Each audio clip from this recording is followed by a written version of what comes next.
Tight end premium. PPR need 3 out of Akers, Hopkins, London, Dameon Pierce, Pitts, and Joku. Wow. Whew. This is wild stuff for sure, because I like a lot of these players. We're going to just scratch off Njoku right off the bat. Yeah, we're going to scratch Njoku right off the bat. We're also looking at that Atlanta game, and the over-under is 39 for this game. I'm just going to scratch Drake London and Kyle Pitts off. Look, it's going to be one or the other, but we're playing chicken with this matchup, right? It's going to be one or the other, and it's not going to be both. We liked Drake London when he was playing at the end of the season because Desmond Ridder was there, but we also should be a little concerned that Kyle Pitts was also not playing, and that was the reason why Drake London was playing really well. It's no Kyle Pitts. Kyle Pitts out-targeted Drake London, had a better median target share last year than Drake London.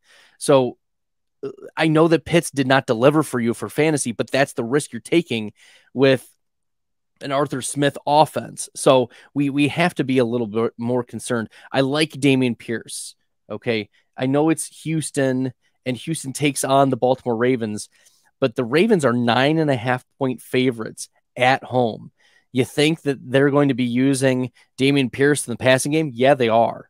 And the interesting thing is Dameon Pierce was being used in the passing game in the preseason. That was his utilization. You look at Dwayne McFarland and how he had been recording the utilization of Dameon Pierce. That was a major shift from how he was being used last year in the passing game, right? And if Dameon Pierce can stay on for a significant amount of third downs or a significant amount of long down plays, then Dameon Pierce could be very, very interesting in a game that over under is 43, but he could get a touchdown one way or the other. And if he's being used all over the field, 20 plus touches is easily within the range of outcomes for him. So I like Dameon Pierce. I like Cam Akers as well. And the reasoning is this: Cooper Kupp was ruled out for today, but he was placed on IR due to the hamstring injury. And there's issues with the nerve, supposedly, that the Rams want to be investigating a little bit more. I'm concerned that this is a longer term injury that we might see extend further than the 4 games. We should be concerned for Cooper Kupp. So if we're concerned about Cooper Kupp not coming back for a bit, obviously he's not playing this week, and the Rams face the Seattle Seahawks, where they're going to need to be used. They need as much offense as they can get. The Rams have bad defense. As I mentioned earlier, I think DK Metcalf is going to go off for a major game this week.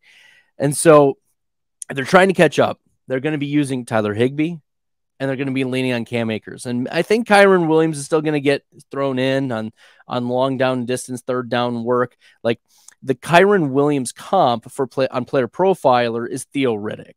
He's mostly a pass catcher, was a capable pass catching option.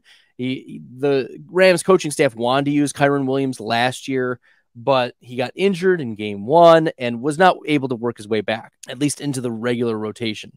So I think Akers is very interesting here because he ended the season last year with over 20 touches per game, with 100 rushing yards in each of the last few games, was a consistent fantasy contributor, was one of the best PFF rated rushers last year in that last stretch of games. So Cam Akers, I like Cam Akers.